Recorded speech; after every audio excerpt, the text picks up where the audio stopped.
Ahoj, já jsem Martin a dneska si ukážeme, jak si vyrobíme takovouhle hrací kostku z hranolu. No a protože každá kostka je různě velká,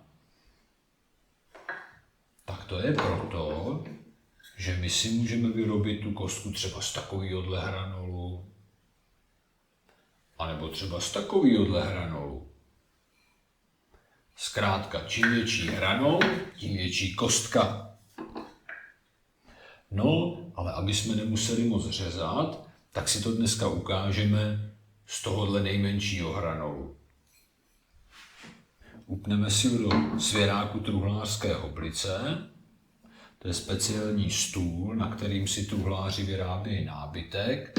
No a my si na něm vyrobíme hrací kostku. Tak, teďka kostka je zajímavá tím, že když se na ní podíváme, tak ať se na ní podíváme, z které strany se podíváme, vždycky je to čtverec. No a to se nám bude hodit, protože my si tu kostku budeme potřebovat uříznout a proto si musíme udělat čáru tam, kde nám to udělá čtverec. Můžeme to například udělat tak, že když máme ještě jeden hranol, tak si ho takhle přiložíme na konec toho ve svěráku a uděláme si tady čáru a máme krásný čtverec. Dokonce si můžeme vyrobit kostek, kolik chceme. No a když tuhle možnost nemáme, tak můžeme třeba vzít úhelnici a tu si přiložíme na hranol. No a teď si s tím hranolem, s tou úhelnicí, ne s hranolem, teď si s tou úhelnicí posouváme a koukáme, až nám to udělá čtverec. Tak, teď když se na to podívám, tak vidím, jo, teď už mi to dělá čtverec. Tak, tam si udělám čáru. Kdo nemá úhelnici, tak to může klidně třeba udělat pravítkem. Je to hodně podobný. Tak, a teď si kostku uřízneme. Jdeme na to. Vezmeme pilu, nasadíme si ji pěkně rovně s čárou, aby jsme to měli rovný. Uděláme zářez.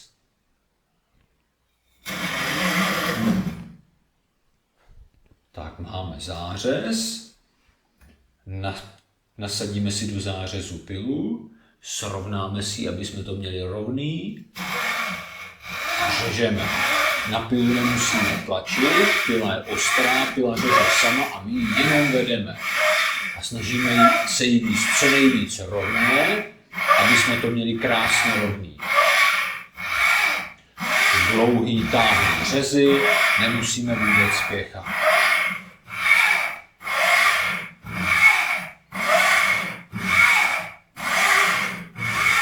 No vidíme, že pila řeže rychle, protože už jsme v polovině.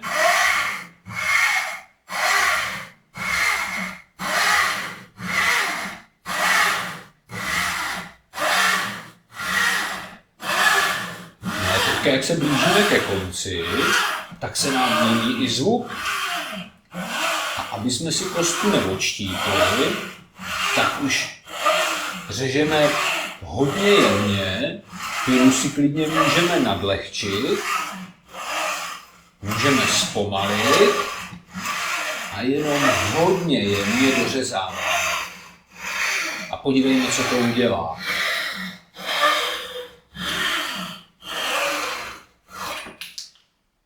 Hopla, a kostka je uřízlá.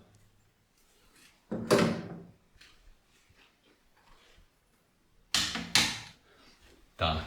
Máme kostku, no a když se na tu kostku podíváme, tak ona je tady taková oštípaná, tam, kde jsme to řezali, třeba na té druhé straně, tak si vezmeme smírkový papír, to je takový speciální papír, který když si pohladíte, tak on je hrubý a brousí. No a tím si tu kostku krásně obrousíme. Tak začneme na té straně, kterou jsme řezali. Přiložíme.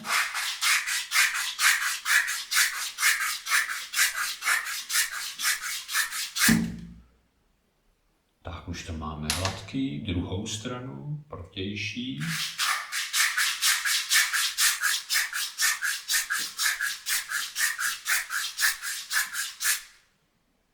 Tak už to máme hladký a teďka hrany. 1, druhá, třetí, čtvrtá,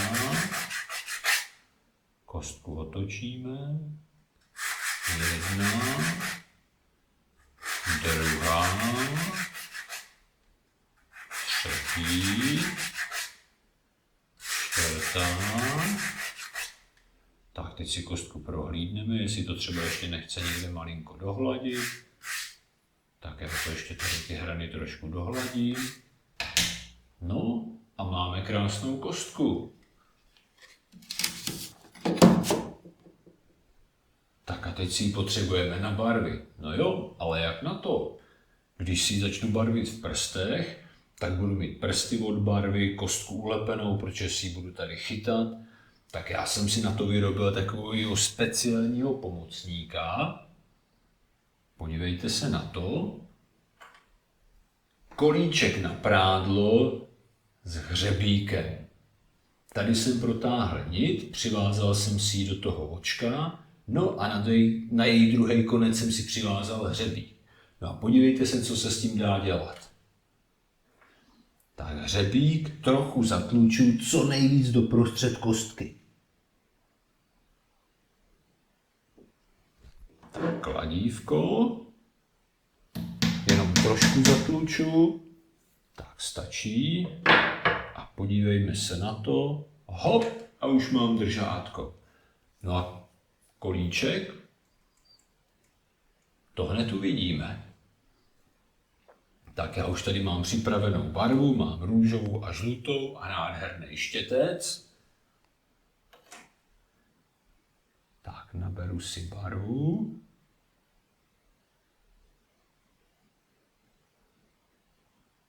Jedna strana.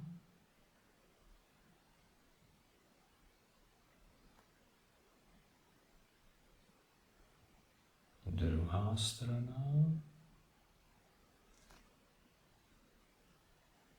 Třetí strana. Čtvrtá strana.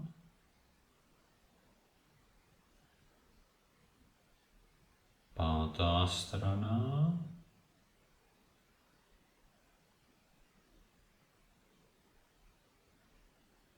Šestá strana.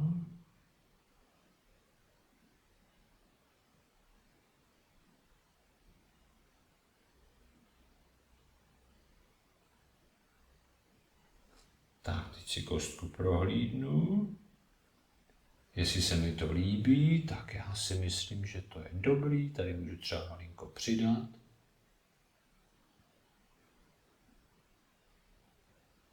Tak, jinak se to docela podařilo. Tak a teď bychom mohli tu kostku nechat, tu barvu stvrdnout. To by nám trvalo třeba, když bychom to dělali po snídani, tak už po obědě bude stvrdlá. Ale my nebudeme čekat, my to rovnou nabarvíme a ukážeme si jak. Já už tady mám připravený zase štětec i s barvou, tenoučkej štětec. A tady jsem si koupil vzorovou kostku, podle které to vždycky barvím. Nejtěžší je 6, protože to jsou 3 puntíky ve 2 řadách vedle sebe, tak to mě dává docela zabrat, ale už mě to docela jde. Tak si ji hnedka dáme. Tak naberu si barvu. 1.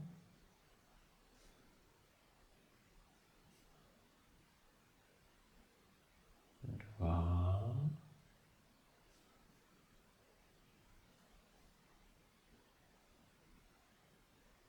3. 4. 5. 6. Tak zepředu vidím 3. Tak 1, 2,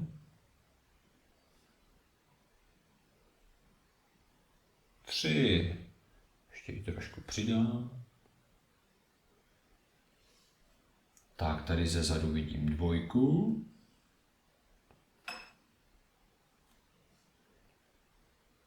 1,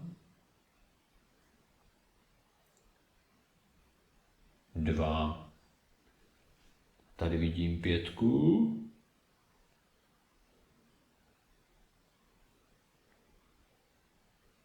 1,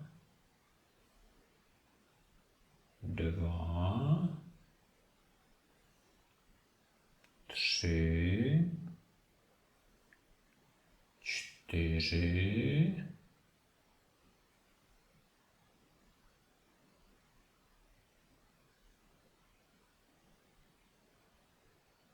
5.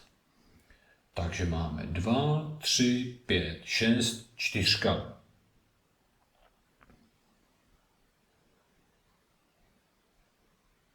Jedna,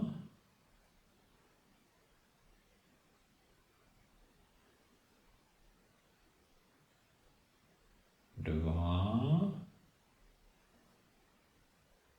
3, 4. Tak a máme téměř hotovo. Takže máme 2, 3, 4, 5, 6. No a chybí nám 1. A 1 bude přesně tam, kde je ten hřebík. Takže my si to teďka pověsíme, můžeme si to za kolíček pověsit klidně i na šňůru na prádlo, ale pozor, nesmí tam být prádlo, aby jsme si ho neumazali.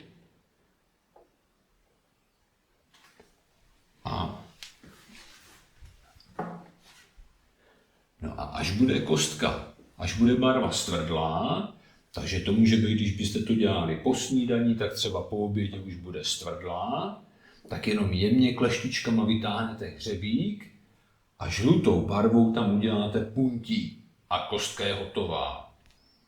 No a příště si ukážeme, jak si vyrobit třeba takovouhle krabičku na pastelky, anebo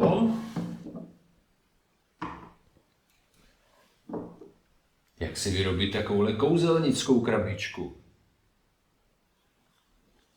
Třeba na hrací kostku. Tak ahoj!